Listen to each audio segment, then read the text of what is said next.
lot of times people spend a lot of their content strategy focused on more demand capture than demand gen itself. So that's kind of the first hurdle, is maybe you aren't even really doing true demand gen, right? You're just creating use cases and you're creating comparison articles and all of these kind of down funnel bits. So that's the first piece. The second piece, I think, in terms of some of these core mistakes, is understanding how things are changing.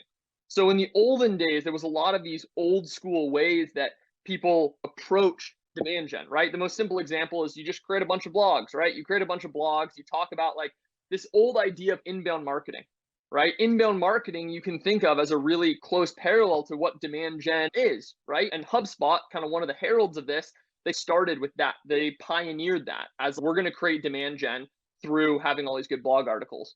But now what you're starting to see with so much information and so much content flooding into the industry, that there's these different avenues. Community led growth is becoming big. Influencers and partners are becoming big. People are looking for points of trust. So they read something from you and they immediately assume it's biased because it's coming from you, the company.